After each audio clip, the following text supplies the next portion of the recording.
এবার বয়োজ্যেষ্ঠ সাহাবী বদরি সাহাবী সূরা নসর দাঁড়িয়ে তিলাওয়াত করলেন।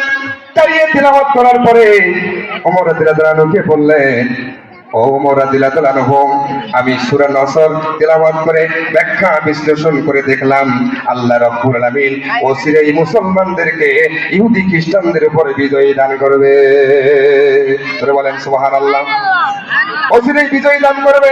ওমর রাদিয়াল্লাহু আনহু বললেন, ও বদরি সাহাবী, বয়োজ্যেষ্ঠ সাহাবী, তোমার উত্তরটা হয় নাই, তুমি বসে পড়ো। এবার আরেকজন বয়োজ্যেষ্ঠ সাহাবী তাকে বললেন, তুমি দাঁড়িয়ে যাও।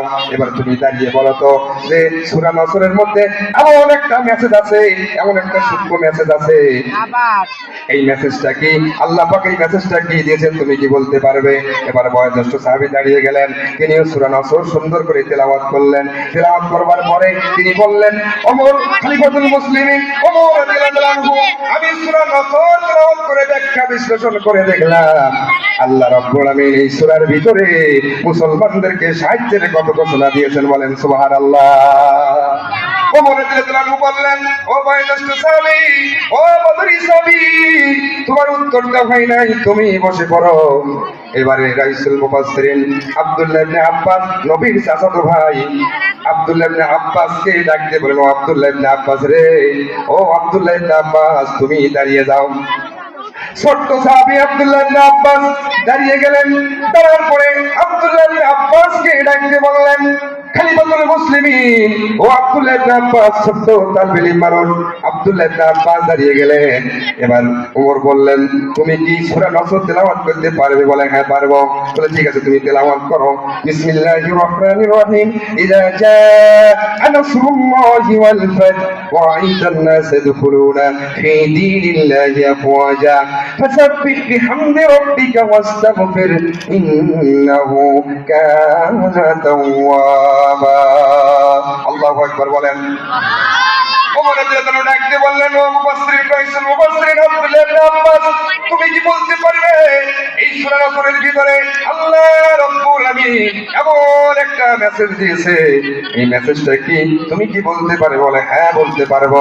এবার এই আব্দুল্লাহ ইবনে আব্বাস ডাকতে বলে, ও ওমর রাদিয়াল্লাহু আনহু, ও বয়োজ্যেষ্ঠ সাহাবীরা শোনো, শোনো, ও বদরি সাহাবীরা শোনো, আমি সূরা নসর তেলাওয়াত করে সূরা নসর ব্যাখ্যা বিশ্লেষণ করে দেখলাম এই সূরা নসরের ভিতরে আল্লাহ রাব্বুল আলামিন এমন একটা মেসেজ দিয়েছে যে অল্প দিনের মধ্যে আল্লাহর নবী মুহাম্মদুর রাসূলুল্লাহ সাল্লাল্লাহু আলাইহি ওয়াসাল্লাম দুনিয়ার জমিনে থাকবেন না, তিনি দুনিয়ার সফর শেষ করে তিনি আল্লাহর দিদারে মগ্ন হয়ে যাবেন। ধরে বলেন সুবহানাল্লাহ।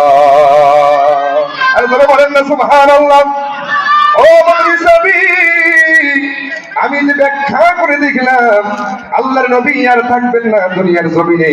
যখন ইযা জাআ নাসরুল্লাহি ওয়াল ফাত ওয়া রাআইতান নাস ইয়াদখুলুনা ফি দীনিল্লাহি আফওয়াজা ফাসাব্বিহ বিহামদি রাব্বিকা ওয়াস্তাগফির ইন্নাহু কানা তাওয়াবা।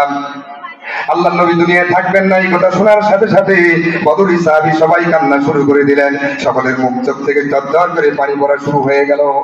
ওমর রাদিয়াল্লাহু আনহু ডাকতে বললেন, ও বদরি সাহাবীরা, তোমরা কি বুঝতে পেরেছো আমি কেন এই আব্দুল্লাহ ইবনে আব্বাসকে প্রতিটি মিটিং এর মধ্যে আমি রেখেছিলাম? তোমরা এখন কি বুঝতে পেরেছো? এবার বদরি সাহাবীরা ডাক দিয়ে বলে, ওগো ওমর রাদিয়াল্লাহু আনহু, এখন আমরা বুঝতে পেরেছি।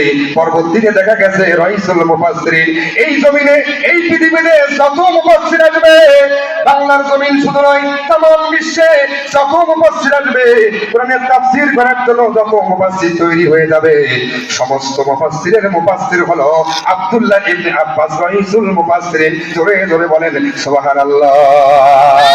আর জোরে বলেন না সুবহানাল্লাহ। বুঝছেন তো?